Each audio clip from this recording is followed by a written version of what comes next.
Salam saudara, selamat pagi. Pagi ini kita berjumpa kembali dalam perenungan kita Disciple Learns tanggal 13 bulan 3 2025. Terus kita menanti-nantikan Tuhan dalam kehidupan kita saudara. Pagi ini kita menghampiri Dia sebelum kita lakukan aktivitas kita sepanjang hari ini.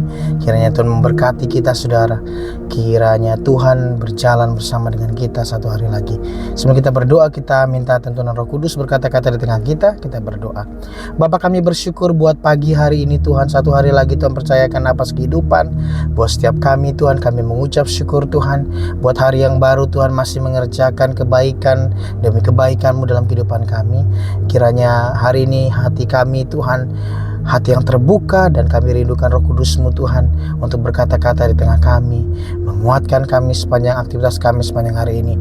Kiranya Tuhan anugerah-Mu di tengah kami, hanya di dalam nama Tuhan Yesus. Haleluya, amin. Salam saudara, satu teduh saya pagi hari ini Tuhan ingatkan tentang bagaimana kita menjadi bait sucinya Tuhan, di mana Tuhan akan hadir dalam hidup kita, dalam diri kita saudara. Dikatakan ada persekutuan yang manis dengan Roh Kudus, dengan Tuhan sendiri dalam kehidupan kita. Pagi hari ini tema yang Tuhan berikan buat saya pagi ini adalah bait sucinya Tuhan ada di dalam hati kita. Sekali lagi, bait sucinya Tuhan ada di dalam hati kita.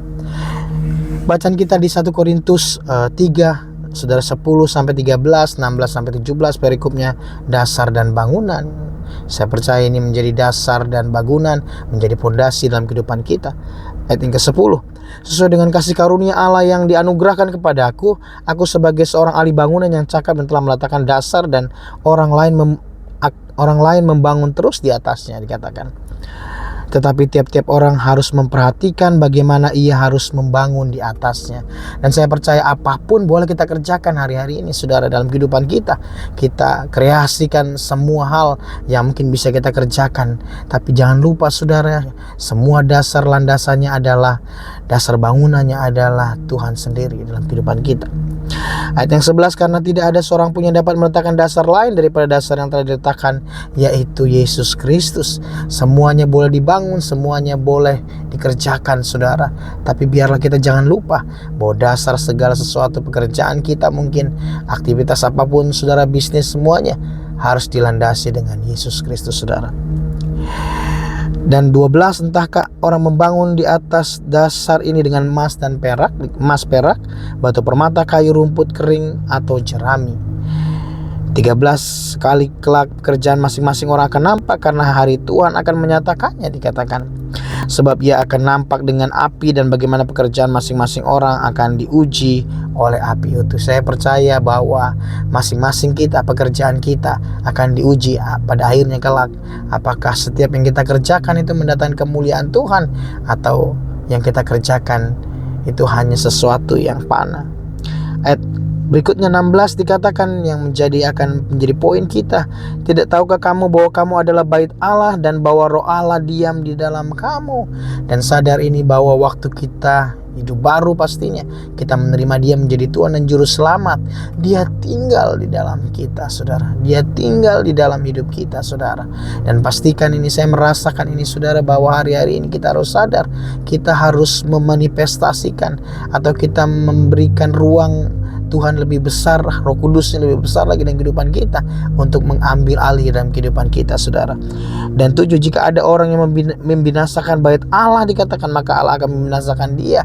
Bagaimana Tuhan mengasihi baitnya, bagaimana Tuhan menyatakan bahwa baitnya sangat berharga. Dikatakan orang yang membinasakan baitnya, maka Allah akan membinasakan dia.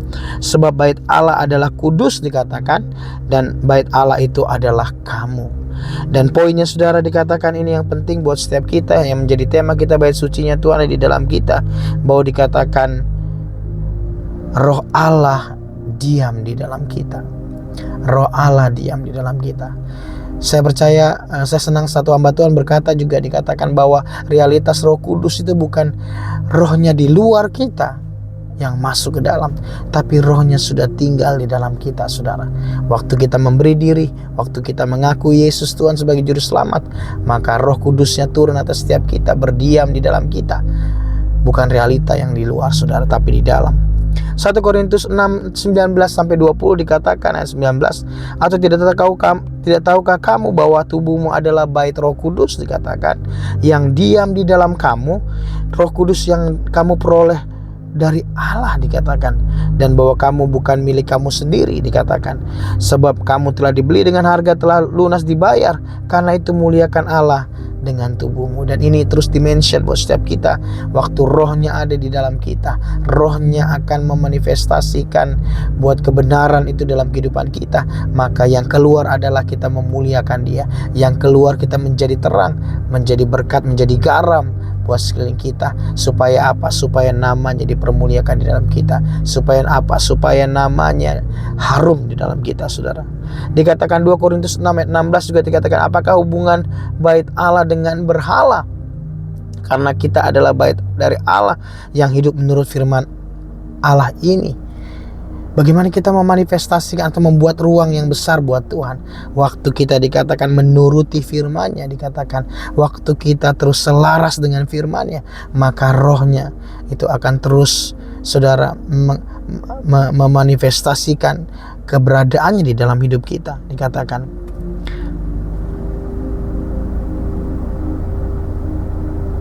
karena kita adalah bait Allah dari Allah yang hidup menurut firman Allah ini, dikatakan, aku akan diam sama dengan mereka dan hidup di tengah-tengah mereka, dan aku menjadi Allah mereka dan mereka akan menjadi umatku. Luar biasa, saudara.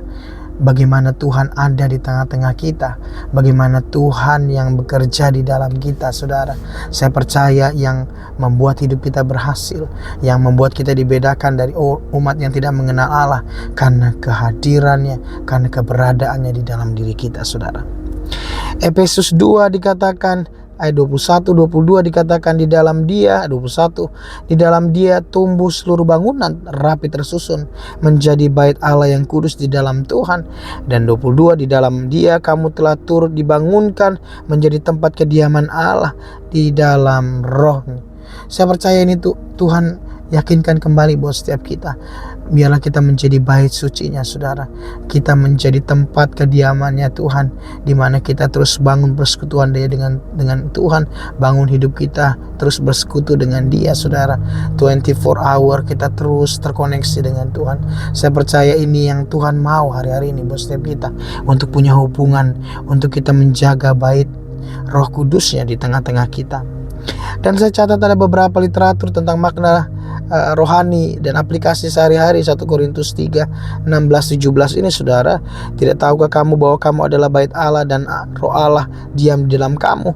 Jika ada yang merusak bait Allah, dikatakan, maka Allah akan merusak dia, dikatakan, karena bait Allah itu kudus dan bait Allah itu adalah kamu. Yang pertama, makna rohaninya, poinnya, saudara, saya cari ini, saudara. Dikatakan kita adalah bait Allah, dikatakan. Ayat ini menekankan bahwa kita adalah bait Allah, tempat di mana Roh Allah diam, saudara. Dan saya percaya waktu kita sadar penuh bahwa Rohnya itu ada di dalam kita, Roh Kudusnya itu tinggal dalam kita, maka kita tidak akan mendugakan Dia. Maka kita akan menjaga hidup kita supaya Roh Kudus itu betah di dalam kehidupan kita, saudara. Dan jangan lupa, saudara, terus terkoneksi dan ajak Roh Kudus berbicara, ajak Roh Kudus dan tanya Dia, saudara. Dengan cara apa? Waktu kita mungkin sedang melakukan sesuatu, merenung sesuatu, libatkan Dia di sana, tanya Dia, saudara. Saya percaya tidak ada proses yang instan, saudara. Tapi saya percaya Tuhan akan memampukan, Roh Kudus akan memberikan pengertian buat setiap kita untuk memahami kapan Dia berkata-kata dengan kita, kapan Dia sementara mengarahkan dengan kita. Kuncinya kita buka hati kita, saudara, dan kuduskan hati kita. Yang kedua, Roh Allah diam di dalam kita, dan kita perlu sadar ini maknanya. Yang kedua, ayat ini juga menekankan bahwa Roh Allah diam di dalam kita, yang berarti kita memiliki kekuatan dan kemampuan untuk hidup sesuai dengan kehendak Allah. Yang memampukan kita untuk hidup sesuai dengan kehendak-Nya adalah Roh-Nya, saudara. Saya percaya ini, Roh-Nya dalam kelemahan kemanusiaan, kedagingan kita, Roh-Nya akan membantu kita untuk kita hidup sesuai dengan kebenarannya, saudara. Dan saya percaya kuncinya kerelaan untuk kita mau dituntun dengan Tuhan, kerelaan untuk kita mau diajar, untuk kita hidup dalam firman-Nya. Dan saya percaya ini dia memberikan kekuatan dan kemampuan buat setiap kita untuk hidup sesuai dengan kehendak Allah. Dan yang ketiga, maknanya adalah kudus dan terpisah. Sudah dikatakan ayat ini menekankan bahwa kita harus kudus dan terpisah untuk Tuhan, tidak melakukan hal yang dapat merusak bait Allah. Dan saya percaya yang menjadi pemisah antara kita dengan Allah adalah setiap dosa dan pelanggaran. Kita sudah Yesaya 59 ayat 1 dan 2 dikatakan yang jadi pemisah yaitu setiap dosa dan pelanggaran kita. Mari akui setiap dosa dan pelanggaran kita setiap hari. Mungkin yang terlewat, mungkin yang kita tidak tahu, tapi waktu kita akui, dikatakan 1 Yohanes 1 ayat 9, Dia adalah setia dan adil. Dia akan mengampuni kita. Dia akan membuat kita semakin mendekat kepada Dia, saudara. Dan aplikasi sehari-hari, saudara, dalam kehidupan sehari-hari terkait tema kita hari ini, saudara, dikatakan bait sucinya Tuhan ada di dalam kita. Yang pertama, aplikasi sehari-hari yang pertama yaitu mengakui kita adalah bait Allah. Kita harus sadar ini, saudara, bahwa ayat ini kita harus mengakui bahwa kita adalah bait Allah dan menjaga kehidupan kita tetap kudus. Dan kita harus sadar setiap hari, setiap pagi, katakan dalam diri kita, saudara, katakan kepada diri kita, kita adalah bait sucinya Tuhan. Kita adalah bait Roh Kudus. Oleh karena itu kita harus jaga kehidupan kita, jaga hidup kita untuk tetap kudus di hadapannya, supaya Dia bersekutu terus dengan kita, saudara, supaya kita mengalami Dia dalam kehidupan kita. Yang kedua, menjaga kehidupan yang kudus. Dikatakan kita harus menjaga kehidupan kita tetap kudus dan tidak melakukan hal yang merusak bait Allah. Kita terus menjauhkan diri dari dosa. Kita terus diperbaharui pastinya oleh Roh-Nya, saudara, oleh firman-Nya terus diperbaharui, supaya hidup kita terus berkenan ke hadapan Tuhan. Menjaga hidup kita tetap kudus ini, saudara, penting. Yang ketiga, menghargai Roh Kudus di dalam kita. Kita harus menghargai Roh Allah yang diam di dalam kita dan menggunakan kekuatan kemampuannya untuk hidup sesuai dengan kehendak-Nya. Dan saya percaya ini penting, kita menghargai, jangan dukakan Roh Kudus, saudara. Jangan kita untuk tidak percaya, jangan kita tidak mengandalkan Dia, sebab di dalam Roh Kudus adalah kekuatan kita. Di dalam Roh Kudus kita dapat untuk hidup, untuk dimampukan untuk sesuai dengan selaras dan kehendak-Nya Tuhan. Dan yang keempat, menjaga hubungan yang baik dengan Tuhan. Dikatakan kita harus menjaga hubungan yang baik dengan Tuhan dengan tidak melakukan hal yang merusak hubungan kita dengannya. Dan saya percaya, saudara, terus jaga hidup kita, terus jaga terkoneksi, bangun hubungan kita, bangun persekutuan kita lebih lagi dengan Tuhan, saudara. Setiap pagi, setiap hari kita memuji menyembah Tuhan, terus kita mencari wajah-Nya, merenungkan firman Tuhan, saudara.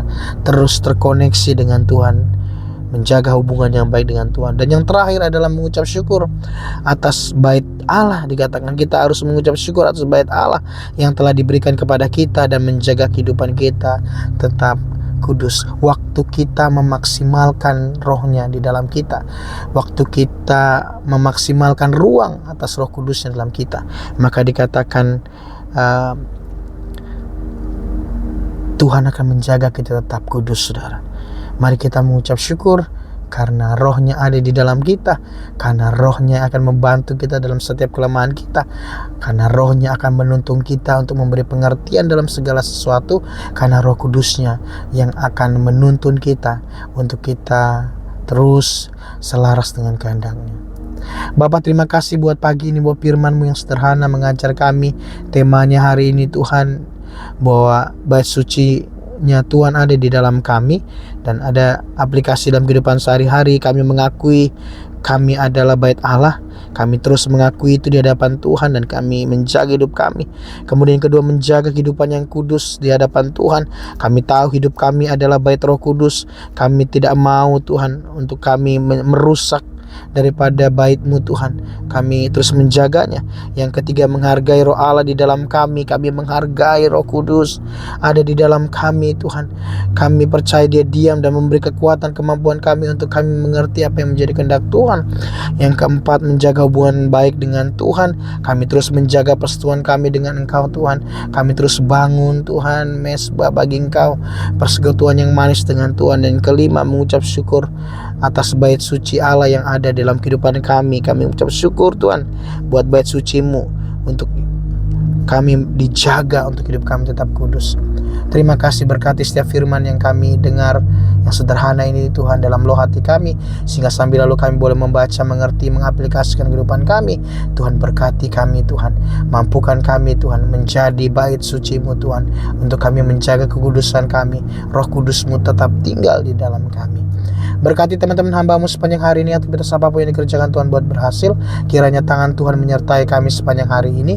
Kiranya ada peluang-peluang, bahkan Tuhan mempertemukan kami dengan orang-orang yang memberkati kami. Kiranya pagi hari ini tangan-Mu terulur atas setiap kami. Tuhan memberkati kami. Kiranya berkat kasih karunia daripada Allah Bapa dan damai sejahtera dari Tuhan Yesus Kristus, persekutuan yang manis oleh Roh Kudus menyertai kami dari dulu, sekarang, sampai selama-lamanya, sampai Tuhan datang kali kedua menjemput kami dalam permai. Dan biarlah berkat-Mu bekerja di dalam kehidupan kami Tuhan, ini dalam nama Yesus Tuhan. Haleluya, amin. Salam saudara, tetap percaya Roh Kudus ada di dalam kita. Bangun bait sucinya di dalam kita. Tetap jaga hidup kita saudara. Andalkan Tuhan. Tuhan Yesus memberkati teman-teman semua. Stay safe, stay healthy. May God bless you. Amin, amin.